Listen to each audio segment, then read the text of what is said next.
Why, oh, why do we put ourselves through this stuff for me? I mean, look, we had all the choices in the world to be, I don't know, Arsenal fans, Man United fans, Liverpool fans, but we're Newcastle fans. And we've just had to endure that rubbish. And that's me putting it lightly. That rubbish performance. 2-0 to Southampton. And why sorry, I'm do we just put ourselves through this stuff from me? I mean, there we go. Yeah, just had to endure that absolute rubbish. Yeah, I'm lost for words, bro. Blood, that was confusing, man. It was terrible. We were, you know what? It's bad enough to lose, but then to just give 2 goals to them.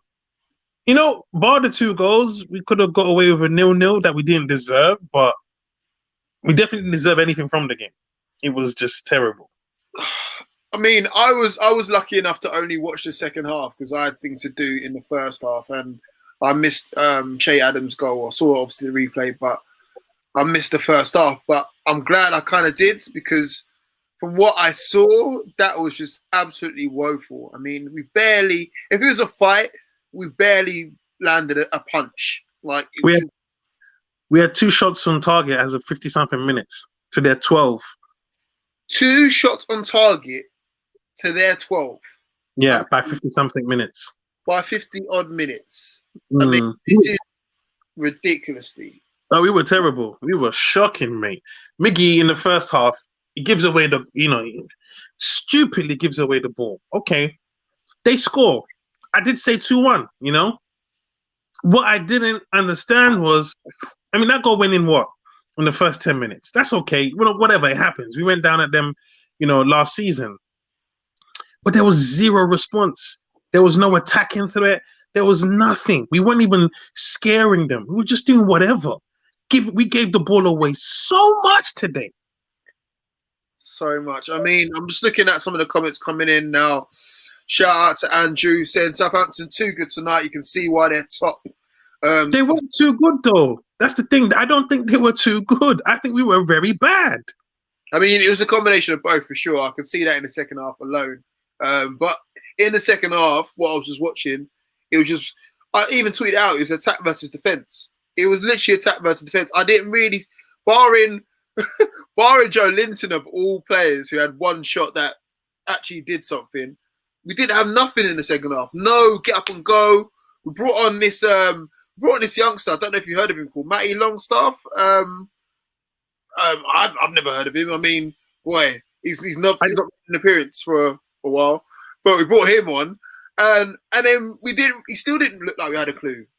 Sorry, I'm just going to go for a couple more comments. Sorry, Liam. If we stay up, it's down to 3 teams being worse than us. Nothing to do with Steve Bruce. Liam, mate.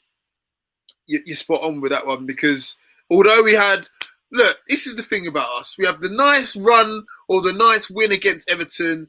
It looks all good. And then we go and ruin it like this. It's like the same with the Brighton one as well. I think we won the game before Brighton, didn't we? And then we lose against Brighton. It's just the up and downs, swings around. We won against Burnley and then we got turned over by Man United. Bruce. This is why I keep saying about Bruce. He doesn't have a clue. I told you most managers change their teams according to the opposition they're facing. And Pete said it today. He's not going to change the team. He's going to, because they won the last game. And he didn't. And it showed it's ineffective. Yeah. It was so ineffective. Yeah, you're right on that one. Statman Keith, shout out to you, bro. Evening, lads. Terrible game and result. Never thought I'd say this, but thank God for international break. You know what? It's come at the right time. Usually international break probably comes at the worst time because we probably won a game. But to lose that in the manner we did, I think we all need a rest or something like that just to kind of get our heads together because that was absolutely rubbish. Liam's gone on and said again, once again, it shows the win against West Ham and Burnley was down to opposition being worse than us. Bro, Liam's shout out, he's dropping pure facts right now because the West Ham game, West Ham were terrible. Burnley game, they weren't too much better off. What's the other game that we won as well, barring the cups? Everton, obviously. Yeah, like we've not I haven't seen a team that we've gone glove to glove with and then we've blown them away because we're brilliant. I just think that the team that we've played have not turned up on the day, and again we've not turned up. We've left our souls and shooting boots and all the rest of it in Tyneside. We've rocked up to Southampton and we've gone absolutely pounds, and now we're just going to go back and have a nice 2-week break off. This doesn't sit right with me. I'm going to read out this last one as well for a bit. I'm stressed. What a shit game. What does Bruce say to these players before the game? Pass the ball to ASM, inshallah.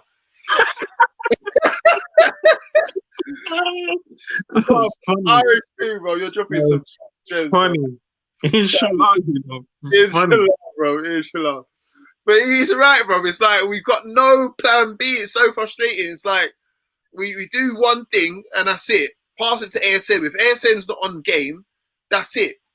It's done. He was terrible tonight. He was. That's what I'm saying. And I even said it. In fact, I said in preview.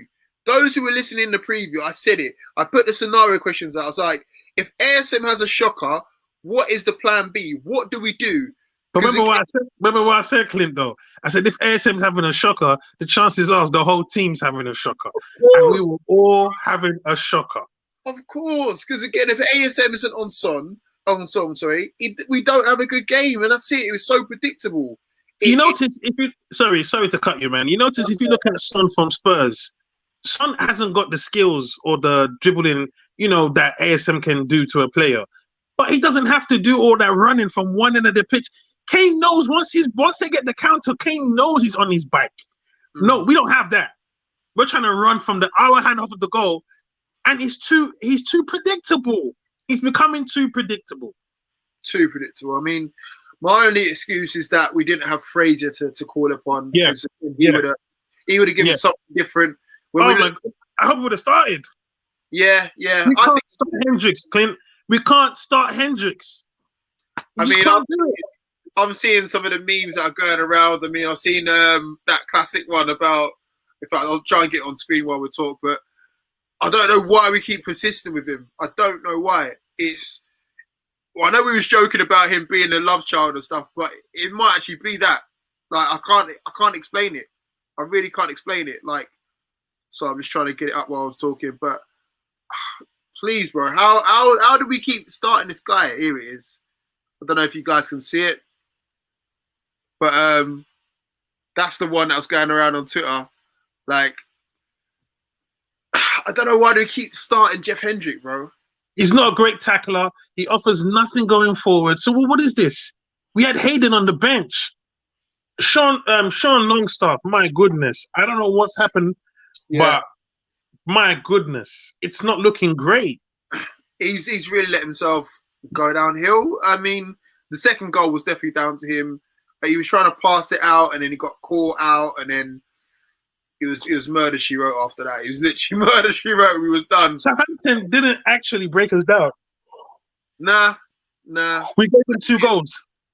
We gave them 2 goals, two sloppy goals, and again, the thing is, like, we didn't even do anything, bro. Like, no.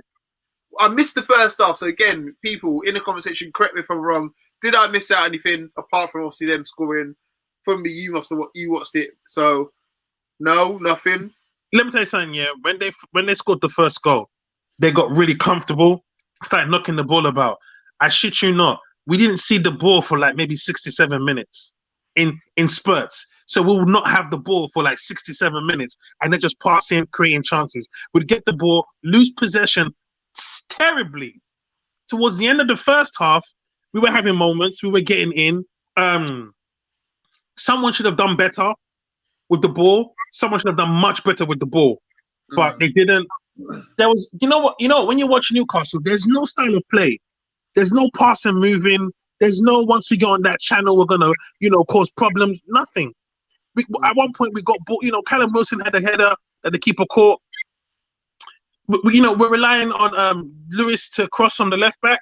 I don't like that because he's not a great crosser. He's not. He's just whipping it in. There's no real target there. He's just playing it into the box. And so we were just, but all they had was Walcott, Che Adams, and Ward-Prowse and Armstrong. They were just running around us. Walcott was amazing. Walcott And the was first goal, if you think about it, yeah, the first goal was in 7 minutes. 7 minutes, bro. And then the second goal was with 8 minutes to go. Where's the concentration? Yeah. I mean, you know Walcott's desire got him into that box. We get a lucky ricochet. It comes back to someone who lays it off to Matt Longstaff, and he did the same thing Miggy did. I'm trying to pass it around here. Shit, Armstrong was on it. Then I want to go top of the table.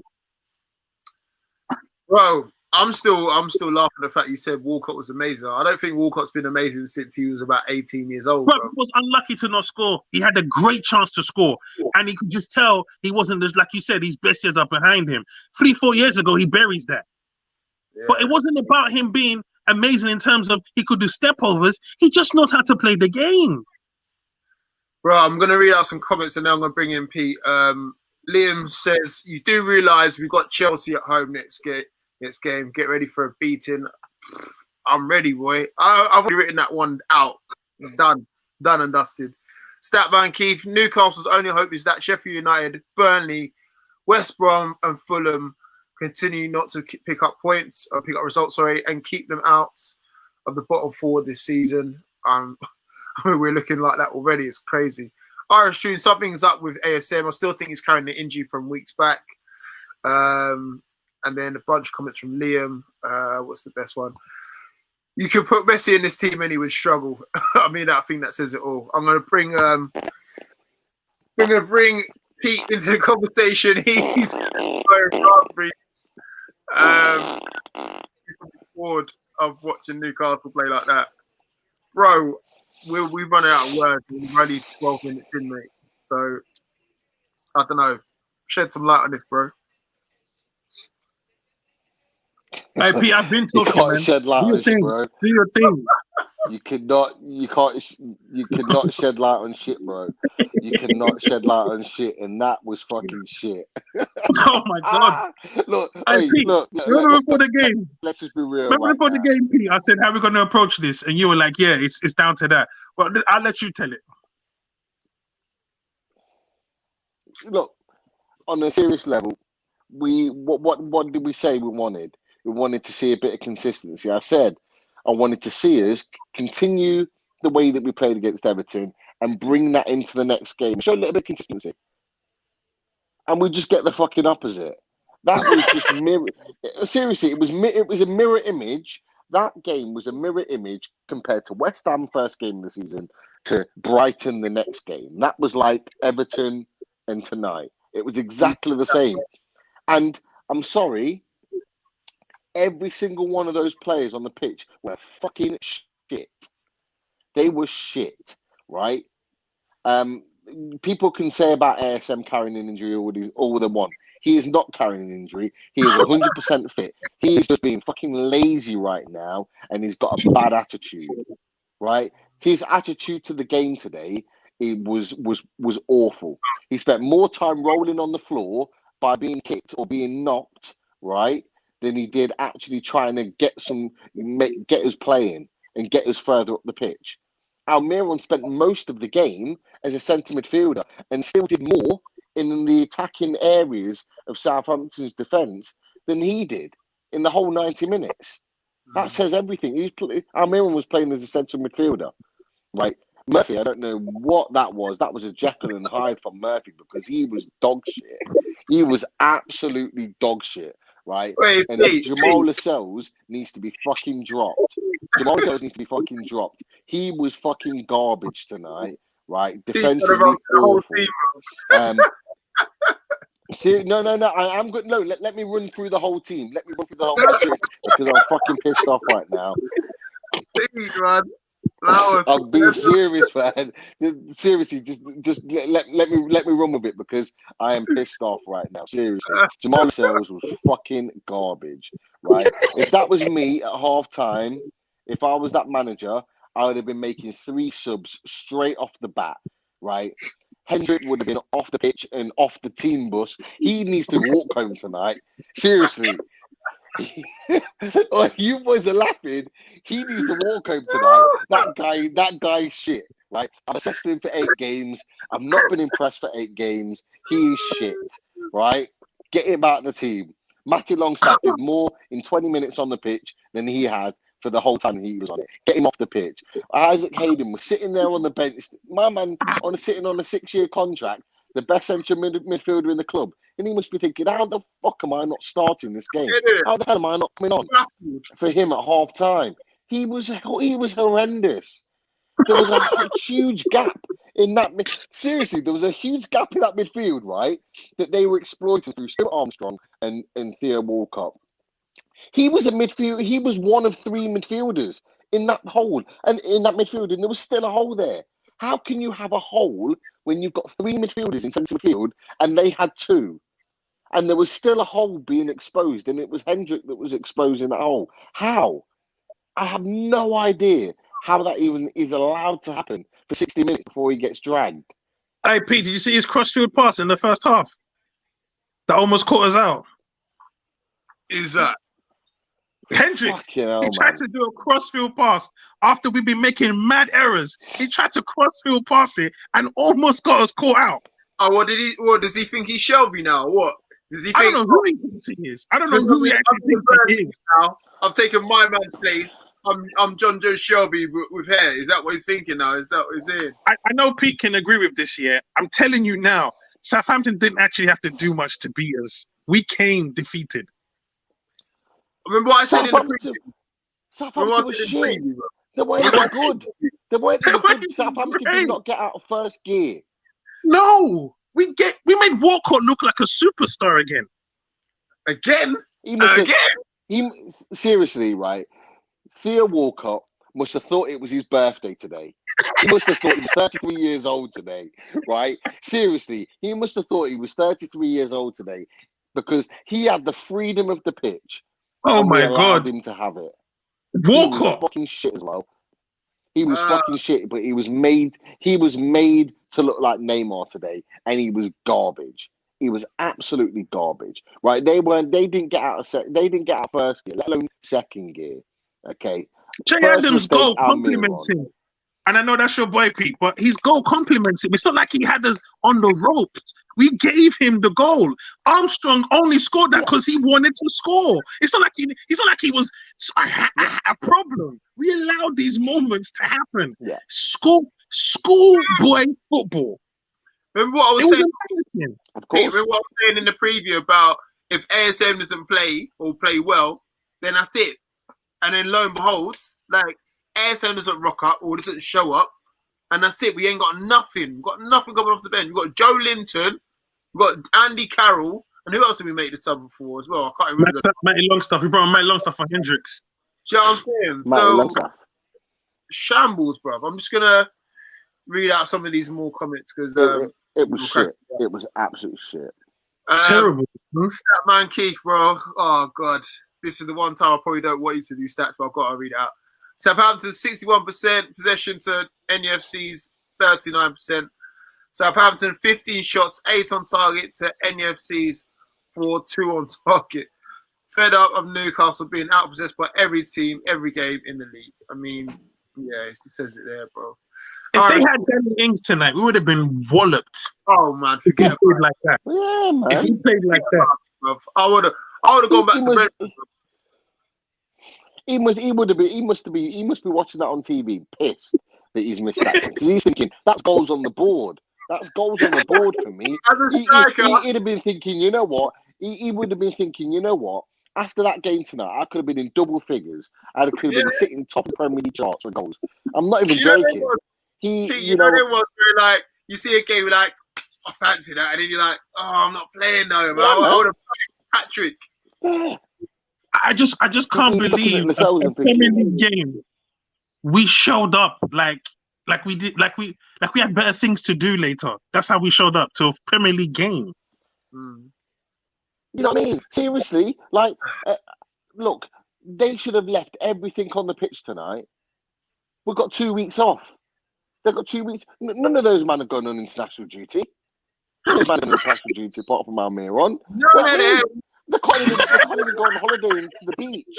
They can't even go to the beach. They're going to be sitting at home, right, screwing And under pressure, and rightly so, after that game, because they're going to get media criticism, especially local media criticism, on the back of that game. They should have left everything on that pitch, knowing they've got 2 weeks to rest up, right? Southampton didn't even break a sweat. Southampton did not break a sweat. They walked Do we off string that passes pitch together, Pete? absolutely fresh as daisies. They could have gone and played again for another 90 minutes. That's how easy we made it for them. Do we string passes together, Pete? Like, I don't know. Do we string passes together? Did you not see on the sky? Did you not see on the sky just after half time? The players on the pitch with the least amount of touches. There was 5 players. We had 4 of them. The only other one was the Southampton goalkeeper. You know what I mean? Oh And my God. You know what's sad about that? Is that he wasn't even the one with the least amount of touches on the pitch. It was Callum Wilson. He was number 3 in the list. Hey, Ford, honestly, we don't even do 1-2s. We don't even do a pass and move. We can't do 1-2s. It's not sexy. It's not attractive. You got to have the 2 to do the 1-2. We can only do the 1. We can't even get the 1, bro. That's what I'm saying. There was times where Almiron and ASM were playing like they just met this weekend. Like they didn't understand each other. There was no overlapping. They were giving the ball away, short passes. It was terrible. I was like, "Is this school? What's going on tonight?" You know what? Go on, sorry, Pete. Go on. No, I was going to say sorry. I was going to say about that. I don't particularly blame Almiron for that. If you're watching the game, particularly the second half when Almiron started to play further up the pitch, I actually thought Almiron made some really good, intelligent runs. But St. Maximin and a couple of other players were just holding on to the ball for too long.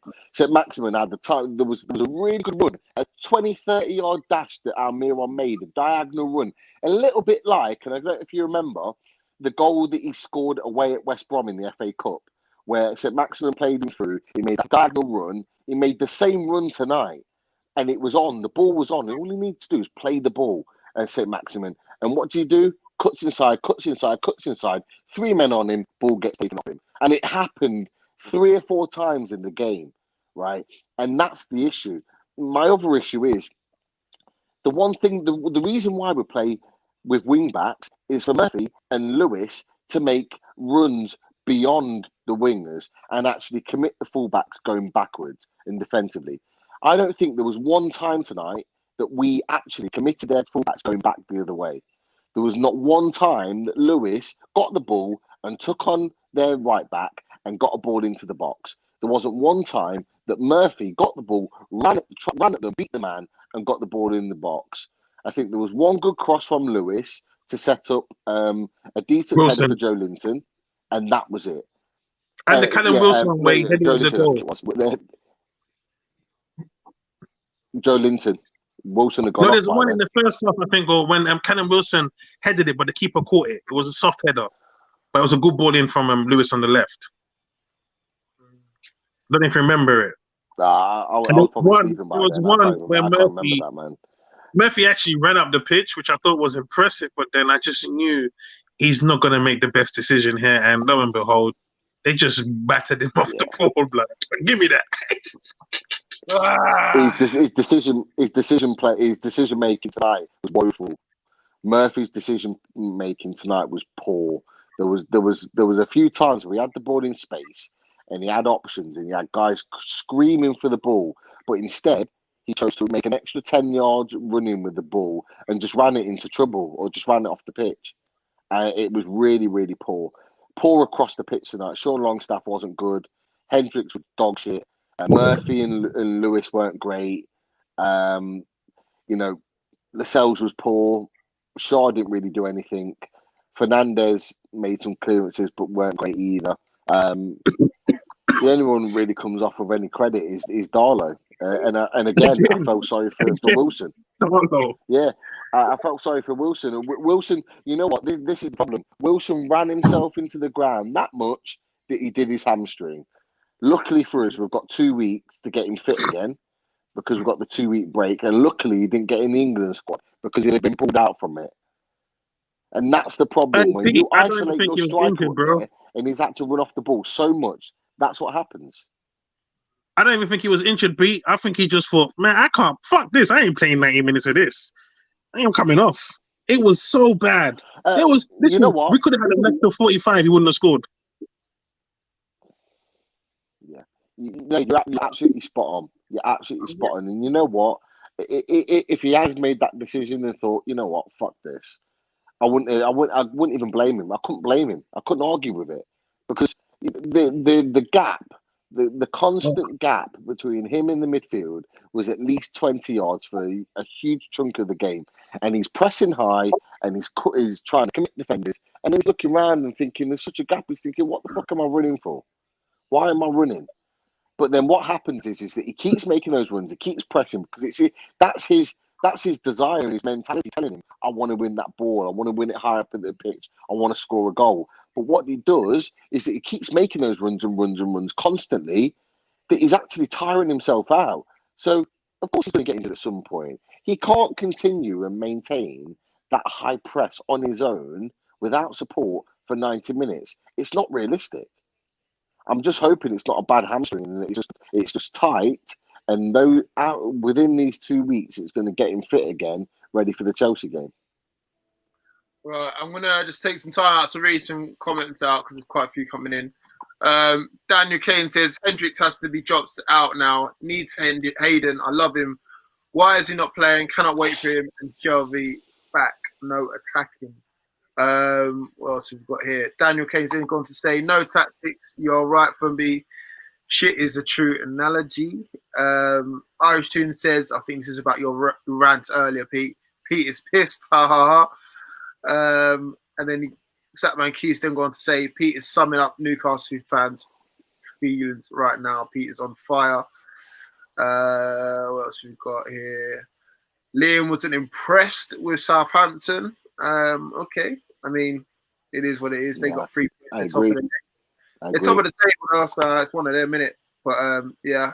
Statman Keith, Walcott has had his best game since he was scoring 15 to 20 goals a season at Arsenal 8 seasons ago. That is mad that we've made him look that good.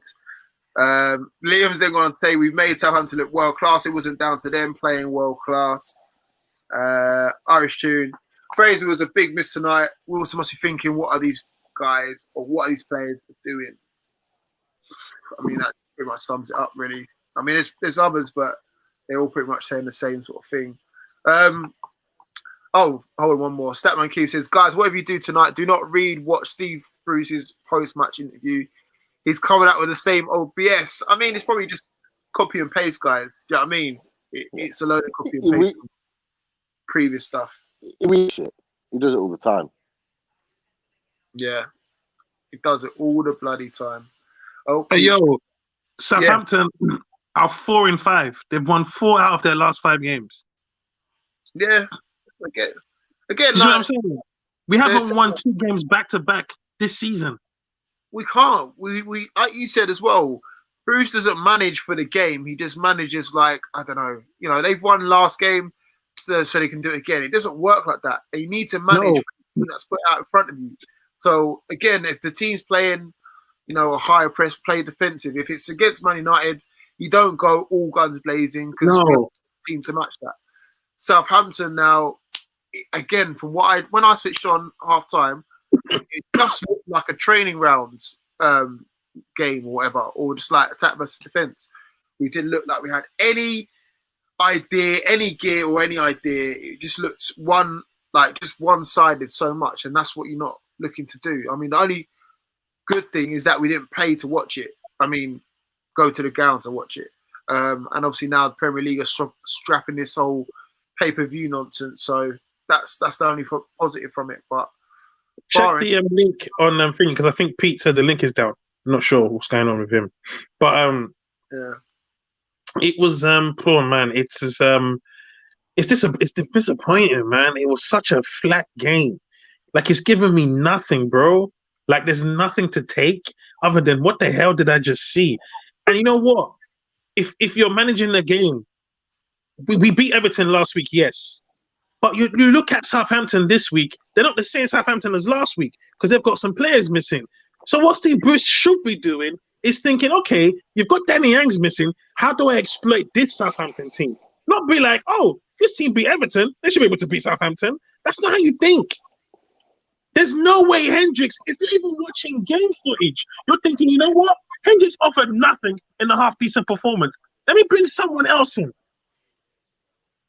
Jacob Murphy's that right wing back thing was fantasy. I knew it wouldn't last because he's not even sharp enough going forward. So to convert him into a role where he has a bit more responsibility and then has to carry the ball forward, they're asking a lot from him. How has Manquillo fallen out of favor already? I don't know. Is he injured? No, he's not. No, he's not even going to be asked. No, he must be wondering after signing a new 4-year contract.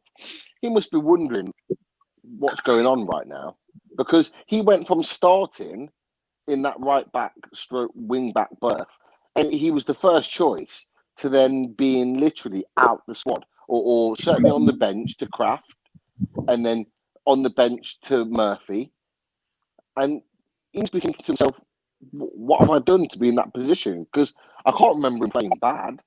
I can't remember him not playing well. No. So he must. Well, I don't know. I don't know what's gone on there, but the guy's just signed a new contract and has now found himself on the bench. It's absolutely baffling. Like I have no idea what the hell what the crack is. With Every game we've lost is because Bruce has no idea what he's trying to do. He has no idea. He's just hoping the next game carries on from the last game. But he has. It's not because I took out the Manquillo because of a couple poor performances. At this rate, Yedlin can get into the team. Yeah, I don't know about that, bro. I don't want Yedlin back in the team. You don't want him in, but Fumby's right though. Fumby's right that actually, you know, you could give him a run out and ask him to go and show us what he's all about at this point in time because that right wing back is open to anybody. Anybody could play there right now. That was never our problem, though. That was never the issue with Newcastle. The right wing back issue. That was never a big problem. Now all of a sudden we haven't got a player for it. I mean, it was more the left side, really. The right side, we've always had people. We've never had the right people, but we've always had people. But the left wing back situation before we got Jamal Lewis in, it was Paul Dummett's for the taking. Really, we tried to put Matt Ritchie there for a little bit, kind of worked. We had Jetro Willems, who's again watching the game tonight. God, we could have done with him in there anywhere. That kind of works. But the right wing back situation, no, you're right from me. Like, we never really needed someone that desperately for it. I mean, it's still a priority. I mean, most of the team's still a priority to replace. Let's not get it twisted. But Fordy, man, coming into the season, man, after the transfer window and the business we've done, I was satisfied with what we've accumulated as a team. What I'm upset now is you're not getting the best out of this. You're tinkering trash. Sean Longstaff has gone 10 times backwards. 10 times. Lewis is not improving. It's not like we're seeing the best of what we've bought so far. But we're never gonna. Look. Bruce is never gonna improve a player. He's gonna manage a team. Yeah. Like with Rafa, he got the best out of Lascelles. Lascelles, that'll be the best he'll see in his career under Rafa. Because again, he had the players in and around him to support him and get the best out of his needs. He's not a ball-playing defender. He's not a Virgil van Dijk by any stretch of imagination. That's the reason why he had to have two players that are better than him ability-wise to then bring the best out of him. He's more the physical, lead by example, barking orders, all the rest of it. Rafa saw the best out of him. Bruce, on the other hand, who was actually a central defender back in his heyday, I don't know why the first thing that he should be able to do is get the best out of our defence. That's where you've played for all of your career, 10, 15 years. That should be your bread and butter. Our defence should be looking Rolls Royce because you played in a Manchester United side who won it all, basically. And again, you was at the helm, you was captain. So you should be organising our defence. I don't know. That seems logical to me. Like, say, for example, if I'm Shearer coming to manage the side, the first thing that I should be sorting out it's attacking. Because I've played as an attacker for 15 years, but for some reason it's not working like that. We're looking shambles. We can win one game, luckily, and then we'll go and lose and draw 2 or 3 others. It doesn't make no sense to me. Sorry, I had to get that out of my chest, bro. Anyway, that's been the problem for a while, though, isn't it? Is that, like, you know, you would have expected Bruce to come in as a centre back, like you said, and really organise that defence and get them sorted. And, you know, at times they've looked worse. Let's be honest, they've looked worse as a defensive unit. And you're thinking, how is a former Premier League winning centre back, right, not getting that defence sorted? And it's because tactically, he doesn't really get involved. He's not a tactical manager.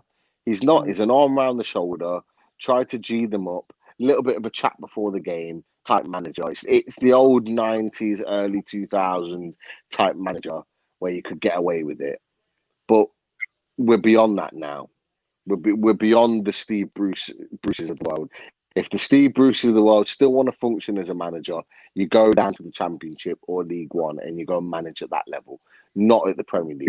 You need something more about you. You need to be tactically aware.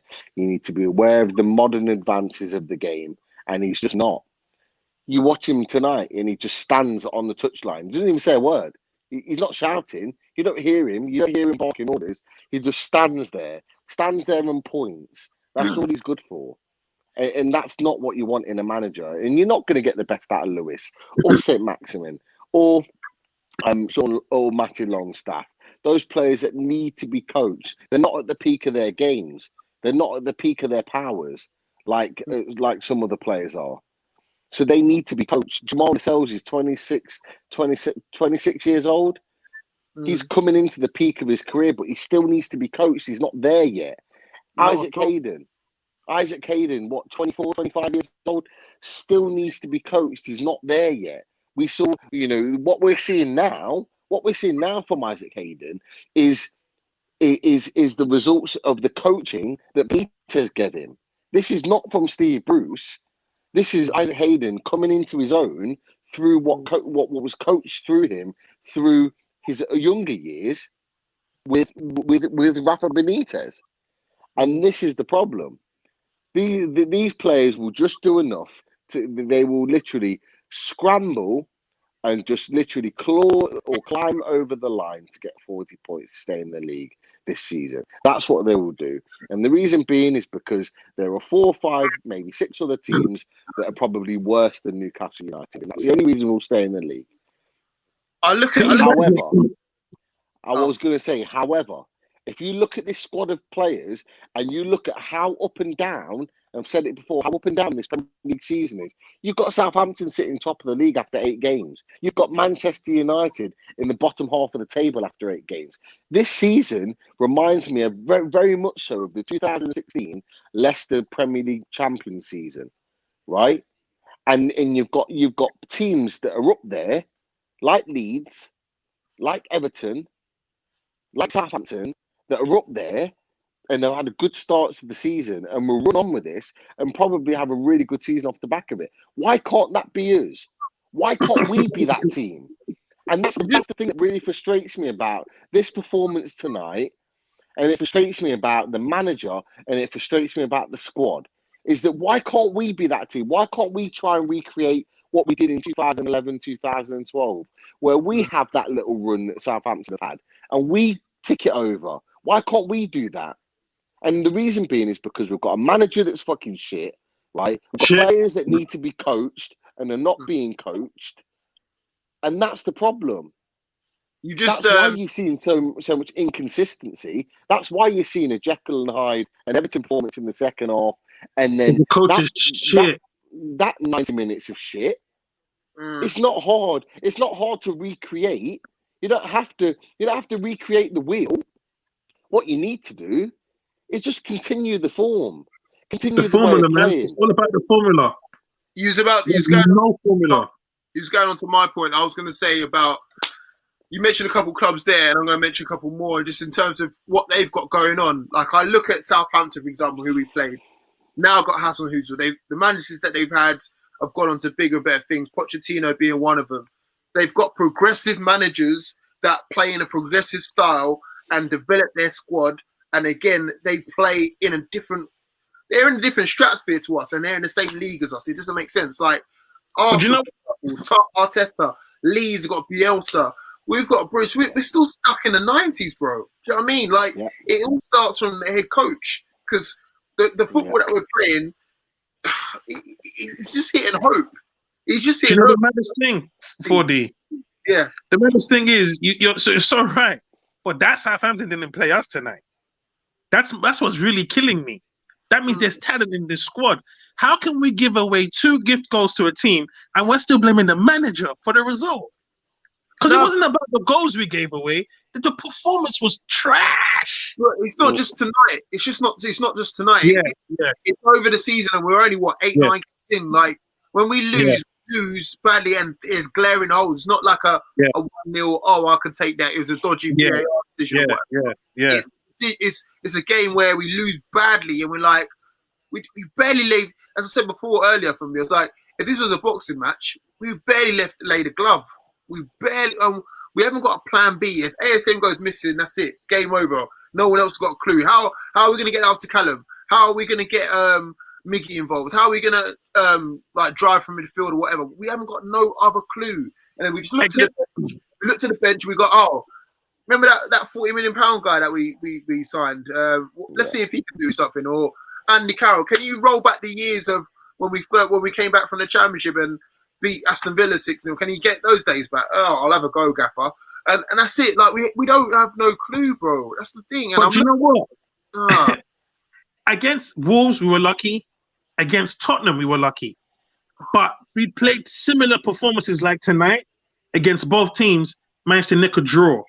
Tonight, we gave 2 goals away on top of our poor performance. And so we not only were we shocking as a team, we were also gifting goals. So you're right in the sense. What I'm trying to say is we've literally had no consistency this season. I'm telling you now, every win we've had is because either A, the other team wasn't as great and just as bad, and we actually played decent on the night. But if we meet a team, when we played Man United, we just come off the Burnley win, which we took it to them because they were poor. We came against Man United and acted as if we've got Champions League on the week, so we have to take it easy today. That's how we approached Man United.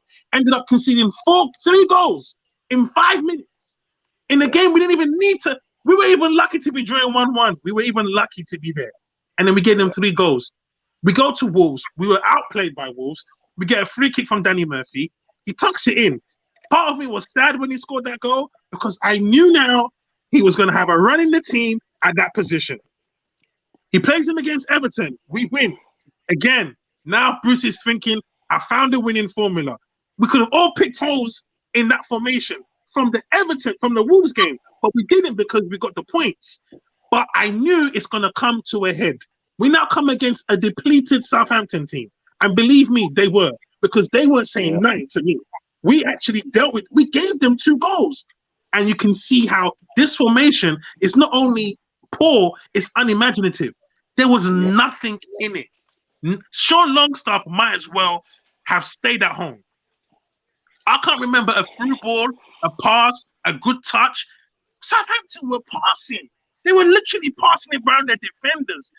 I told Ford earlier, Pete, there was like minutes of 3 to 4 minutes of spells where we wouldn't even have the ball. We're just watching Southampton pass. Yeah. For me, Pete, the thing is what's frustrating as well is that we've got no identity whatsoever. Like we don't. No, we haven't. I can't see Newcastle play like this. We do this and this. No. It just. I mean, look. The one identity that we have is get it to ASM. That's not an identity. That's just like get me out of jail. It's a hope. That's what it is. It's like a hit and hope. It's like just hit the ball as hard as you can and hope that something happens. It's exactly the same. Give it to ASM and just hope that the ball falls to him and something magical happens. And that's the problem. You have to have a style of play, a way of playing. All the other teams around us seem to have that. And actually, in reality, the teams that don't have that are sitting near the bottom of the league right now. And we're lucky that we're not one of them because we've managed to put 2 or 3 wins out of our asses and we're in a position where we're slightly comfortable. But we have to remember, all it takes is for us to go on a run of 2 or 3 games where we don't win, and all it takes is for tomorrow and Sunday, right, for those teams below us to pick up results, and then we're not 10 points in front of them. We're like And we're 8 or looking 7 over our points shoulder. in front. And then you start looking over your shoulder. And then we've got Chelsea next week. And then if they pick up more points again, then the gap narrows. And where you're seeing 10 points clear, you're now seeing 5 or 4 points clear. And then the panic starts to set in. I don't even want us to beat Chelsea. You talked about that run of games up until Christmas from me, and you've mentioned it on the preview. They are key. Those Southampton was a key game. We lost it. Chelsea aside, we're not expected to win it. If we get anything, it's a bonus. But you got Palace, you got Leeds, you got Fulham, you got West Brom. You got Villa. We need to be winning those games, Villa. We need to be winning those games, you know. Hey Pete, we need I to can't be lie those to you, games. man. That's the key. If we don't win a chunk of those games, and we go into the Christmas period still under 20 points, we're in big trouble. We're banging that mix. Yo, we need Pete, to be I at can't least lie halfway before Christmas. At least halfway. Yo, Pete, I can't lie. After the Everton and Wolves game, I was gassed when I saw that fixture. But after tonight, listen, I don't even want us to play well against Chelsea because I'm afraid we might hold 4 against whoever we got the next game. Yeah. It's like, when do we get the run of games going? And sorry, Bruce can't turn this around. I can't see how he's going to do that. How? I can't either. I mean, I'm baffled. I mean, I'm going to read out a couple more comments and then we'll get into the next game before we head off. Statman Key saying it's frightening how Southampton have claimed under Hasselhütten, you know, his name, since they lost 9-0 at home to Leicester 1 year, 1 week ago when they were in the bottom 3. Yeah, we said that earlier, bro. Johnny, shout out Johnny from NFTV. ASM and Miggy were both woeful going forward. Both ran into traffic, lacked creativity. 2-0, could have been 6. Effing abysmal. In fact, I'll say it, fucking abysmal. It was. Mitchell, he's debating with Keith, saying he's one of the best managers in the league. Mate, he'd boss at Newcastle, modern manager with the best presses in the league. He's talking about Hasenhüttl there. And then Liam's gone on to say, after Chelsea, we got Palace away, Villa away, West Brom at home, Leeds away, Fulham at home, and Man City at home. Thanks for that, Liam.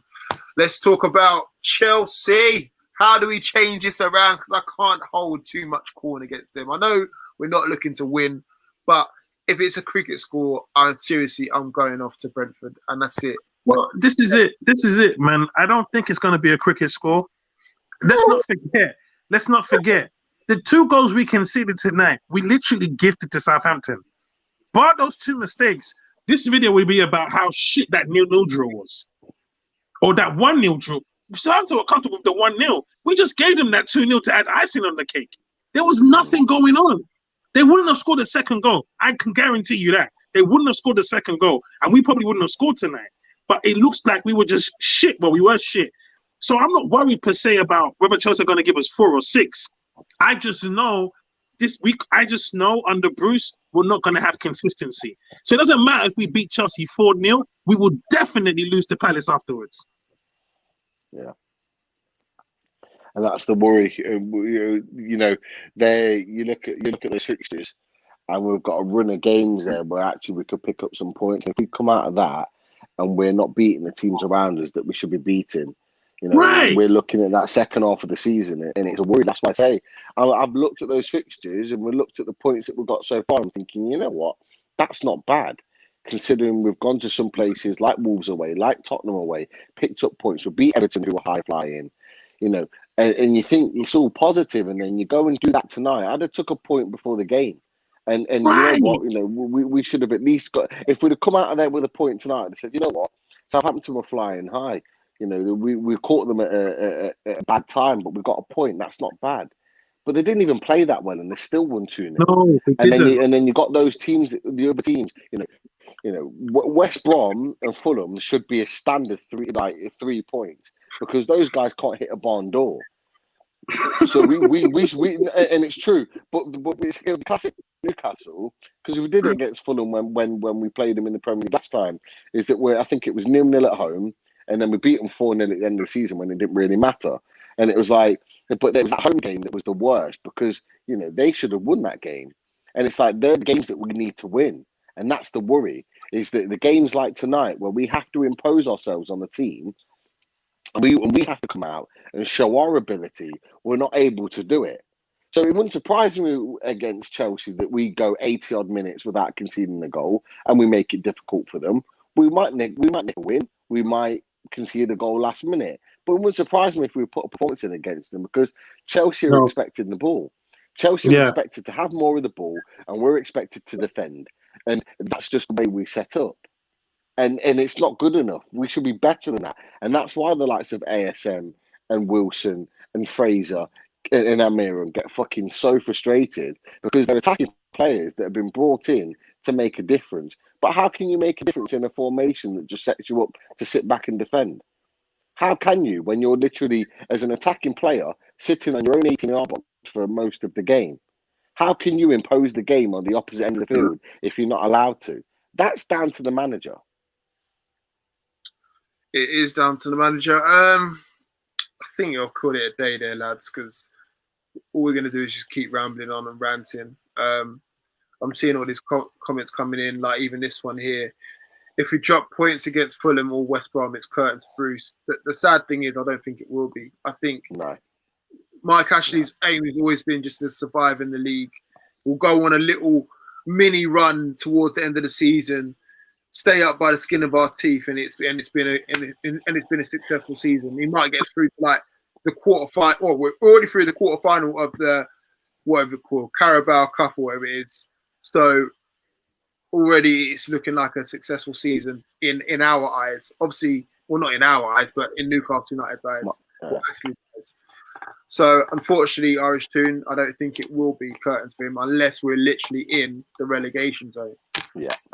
If I was going to say, if we have any significant period of time in the relegation zone, right, and the media start picking up on that, and the local media start putting pressure on the team, that's the only way that Mike Ashley will make that decision.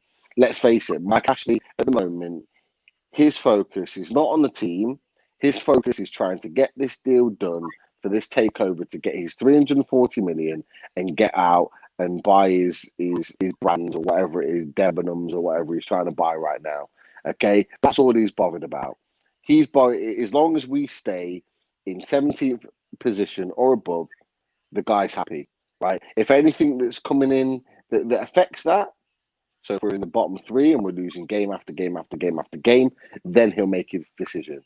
And that's the only time. So the fact that we're sitting in just above or just below the top half on 11 points right now, he's cool with that, and he'll be even more happy. He'll be even happier with that if the other teams don't pick up any points this weekend. If Sheffield United don't win, if I think West Brom don't win. I'm not sure if West Brom or Fulham drew to Brighton earlier. I can't remember who played Brighton, but it was 0-0. So he'll want more results like that. And that's the thing. It happened last season.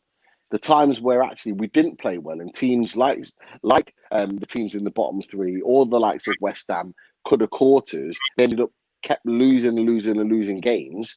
It wasn't about us playing well. It was about the other teams just being worse than us and even more shit than we were. And that's what we're going to hope. That's what we're going to be hoping and praying on, is that the teams below us, those teams that you've mentioned, Fulham, West Brom, Sheffield United, and one or two others that are down there, Brighton, for example, are just going to continue to not win games. That's what we're going to put our hopes on. Yeah. We'll call it a day. Thank you guys for watching, listening. This stream was probably, well, not even probably, it was definitely better than actually watching the game. Luckily enough, we've got a week off, 2 weeks off for international break, so we'll see you back soon. I'm sure we'll do some streams in between then, just because there'll be stuff going on with the club. There's always stuff going on with our club. It's like Geordie EastEnders, to say the least. So we'll definitely have something going on. So just be prepared. Have a look on the tweets. or just make sure you subscribe to the YouTube as well. So again, anything can pop up at any time. But anyway, I'm rambling on. Enjoy the rest of your weekend. Enjoy your lockdown. And we shall see you soon. Keep it tuned as always. Take it easy, boys. Have a good night, man.